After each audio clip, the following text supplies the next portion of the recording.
Good evening to all of you. आप सभी को सत श्री अकाल, नमस्कार। मुझे आशा और उम्मीद है कि आप सभी लोग अच्छे होंगे, स्वस्थ होंगे, अपनी पढ़ाई पर ध्यान देते होंगे। आज का जो मेरा टॉपिक है वो भी एडजेक्टिव से ही है। Phrase and adjective.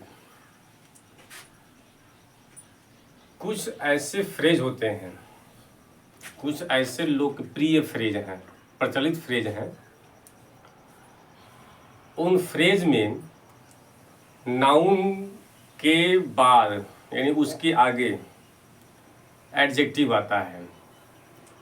कुछ ऐसे प्रचलित फ्रेज हैं जिस फ्रेज के आगे उसके एडजेक्टिव को रखे जाते हैं, जो फेमस हैं, आप सभी जानते होंगे। तो सबसे पहले हम जानेंगे कि फ्रेज किसे कहते हैं। आप जानते हैं कि फ्रेज क्या है। फ्रेज क्या है? वो एक ग्रुप ऑफ वर्ड है। क्या है वो? एक ग्रुप ऑफ वर्ड है जो कुछ अर्थ तो देता है लेकिन पूरा का पूरा वो अर्थ नहीं देता है। यानी सेंटेंस का एक तरह से कहिए तो उल्टा हो गया। फ्रेज भी क्या है? एक ग्रुप ऑफ वर्ड्स है। मैं लिखा हुआ यहाँ पर, विच मेक्स सेंस। सेंस तो वो देता हो बट नॉट कंप्लीट सेंस, यानी जो पूरा का पूरा अर्थ न देता हो लेकिन वो ग्रुप ऑफ वर्ड हो और पूरा का पूरा अर्थ न देता हो, उसे हम फ्रेज करते हैं। फ्रेज होता क्या है कि किसी सेंटेंस का एक भाग होता है जो उसका अपना एक खुद निजी एक अर्थ होता है। जो ग्रुप ऑफ वर्ड्स होते हैं, तो ग्रुप ऑफ वर्ड्स होता है जिसका अपना कुछ अर्थ होता है लेकिन वह पूरा का पूरा सेंस नहीं देता है, इसलिए वो सेंटेंस नहीं होता है, लेकिन सेंटेंस का वह एक भाग होता है।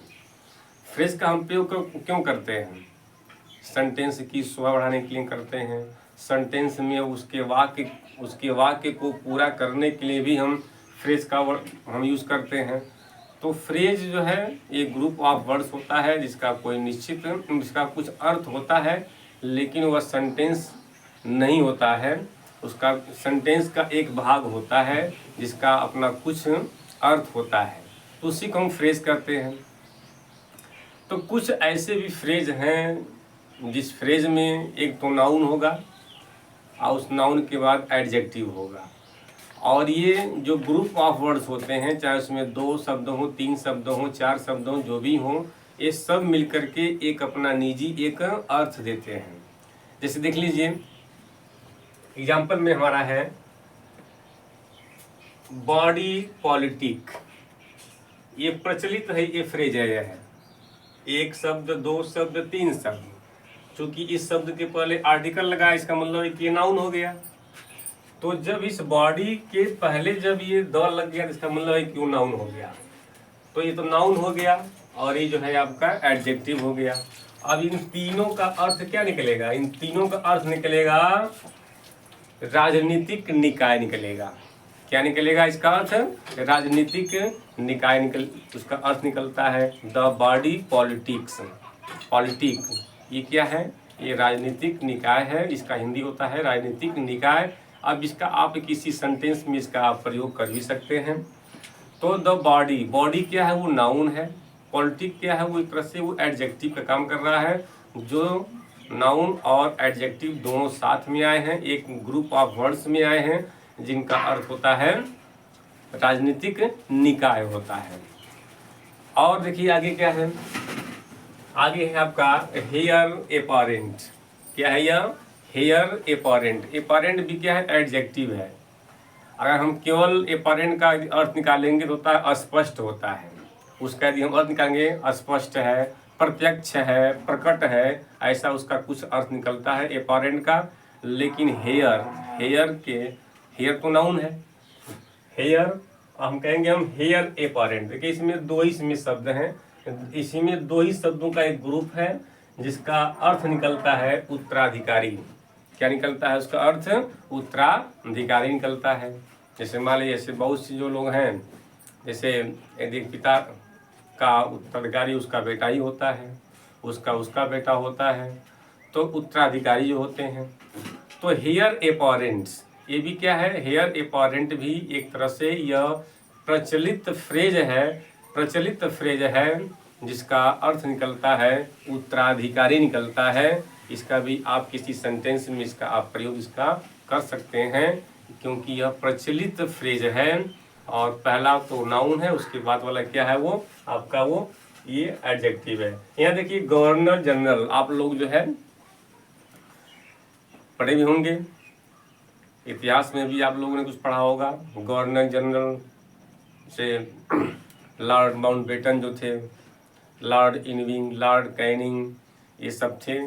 तो गवर्नर जनरल जो हमारे देश में सब थे, ईस्ट इंडिया कंपनी की जो है वो सब गवर्नर जनरल थे और पूरे भारत पर सब राज करते थे। तो गवर्नर जनरल, गवर्नर भी क्या है, एक तरह से ये नाउन है, ये एक तरह से आपका ये एडजेक्टिव है। अब ये दोनों अर्थ इसका हुआ गवर्नर जनरल, इसका हिंदी और इंग्लिश फिलहाल से नहीं होता है। गवर्नर जनरल हिंदी में लिखते हैं और गवर्नर जनरल हम इंग्लिश में भी लिखते हैं। तो ये क्या है, नाउन है, ये आपका एडजेक्टिव है। तो गवर्नर जनरल हो गया। अन्य भी और भी हैं, जिसके बाद the sum total. The sum total का मीन्स होता है योगफल। क्या होता है उसका मतलब, योगफल, यानी कुल, उसका मतलब होता है योगफल होता है, कुल योग होता है द सम टोटल। तो द सम टोटल भी क्या है, यह हमेशा आप लोग कोई बिजनेस करते हैं या कोई भी आप काम करते हैं तो उसमें आप लगाते हैं कि भाई द सम टोटल मेरा क्या हुआ, कुल योगफल कितना हुआ, कितना खर्च हुआ, कितना बचा, आप निकालते होंगे। तो ये सभी लोगों के सामने हमेशा आता है द सम टोटल। तो सम क्या है इसमें है आपका, सम इसमें नाउन है, टोटल क्या है आपका इसमें एडजेक्टिव है। लेकिन यह क्या है, यह फेमस है, यह प्रचलित है, यह लोकप्रिय है। अक्सर ये बोला जाता है, लोगों के मुख से अक्सर सुना जाता है कि ये सेंटेंस को, इस फ्रेज को हम लोग सुनते भी हैं। तो होता है द सम टोटल, इसका मतलब क्या होता है, कुल योग, योगफल इसे कहते हैं, योगफल कहेंगे, कुल योग कहेंगे। तो इसकी हिंदी होती है योगफल, या होता है कुल योग होता है। अन्य भी है ए गॉड इनकारनेट, ये क्या है, यह ए गॉड इनकारनेट है, जिसे एक ईश्वर का अवतार। ईश्वर को तो सभी नाम लेते होंगे, चाहे जो भी किसी भी धर्म का होगा वो सब न कुछ नाम तो लेते ही होंगे।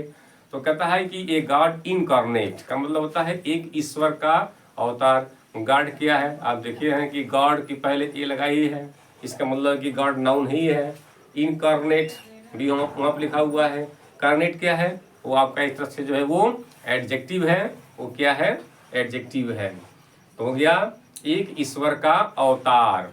इसका भी आप किसी न किसी सेंटेंस में इसका आप यूज कर सकते हैं। आप यूज करके हमें कमेंट में जरूर कीजिएगा, कहीं ना कहीं इसको आप जरूर इसका आप प्रयोग जरूर कीजिएगा।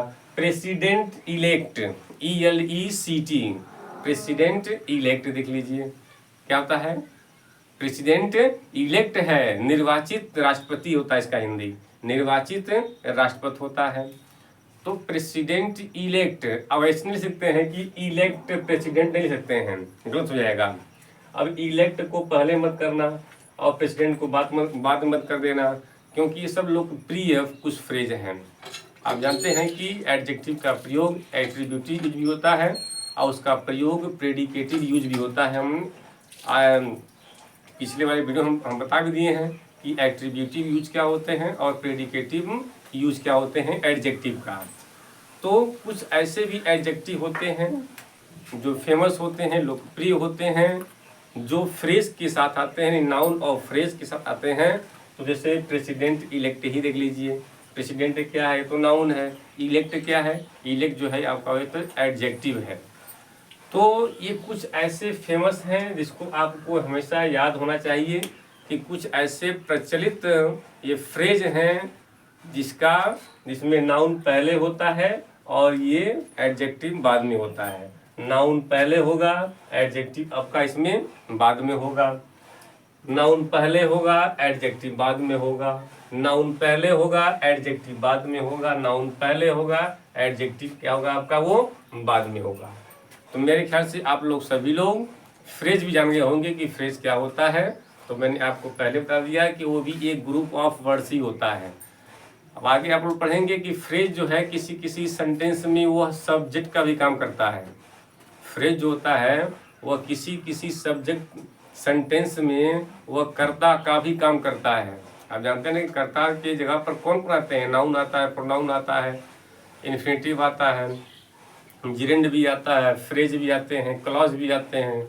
सब्जेक्ट बनने का जो काम होता है वो नाउन का भी है, प्रोनाउन का भी है, इन्फिनेटिव का भी है, जिरेंड का भी है, फ्रेज का भी है, क्लॉज का भी है।